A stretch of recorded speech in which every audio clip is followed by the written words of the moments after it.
بسم الله الحمد لله والصلاة والسلام على أشرف الأنبياء والمرسلين سيدنا محمد وعلى آله وصحبه أجمعين. السلام عليكم ورحمة الله وبركاته. maanta ay taariikhdu tahay 19 bisha 6 2019 kulanka annaga waa 141 ajandaha kulanka waa akhrinta saddexaad ee sharciyeedka maareynta maaliyadda iyo qaybinta sharciyeedka maareynta maaliyadda aanu codayna ajandaha waa maasantiin xildhibaanada sharafta leh intaanan u gudbin ka hadalka sharciyeedka maareynta maaliyadda waad u jeedaan saacadda waxay tilmaamaysaa 1 iyo 5 xeroosaadka annaga wuxuu qabaa in xildhibaanadu ay soo xaadiraan 9 subaxnimo gudoomiyaha ama guddoonka baarlamaankana ay kursiga soo fadhiistaan 10 subaxnimo.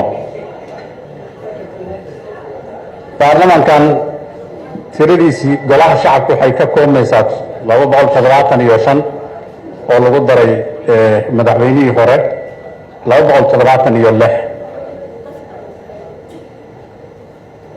haddii la yidhaahdo tirada xukuumadda oo taqriiban 48 xildhibaan ah iyo 50 fasax ku maqan marka la isku daro la yidhaahdo qiyaas ahaan 100 ka maqan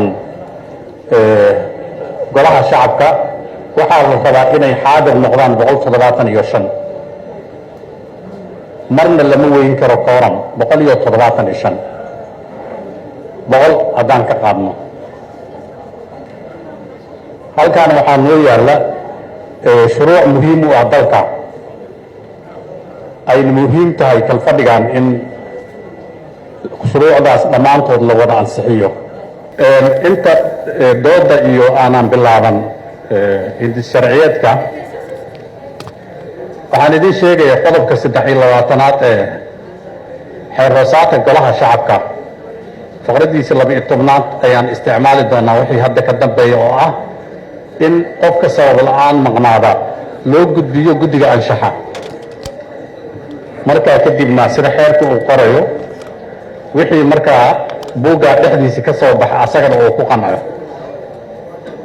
marna waxaan loo dulqaadan doonin xildhibaan ka maqnaada kulamada sabab la'aan ama inuu shaqo ku maqan yahay xildhibaanka ama fasax uu ku maqan yahay ama qof xanuunsanoo la og yahay oo fasaxa laakiin fadhi dambe oo laga maqnaado waxay la tahay kulan dambe oo laga maqnaado waxay la tahay waxay ku soo noqonaysaa xildhibaanada iyo guddoonkuba way ku soo noqonay.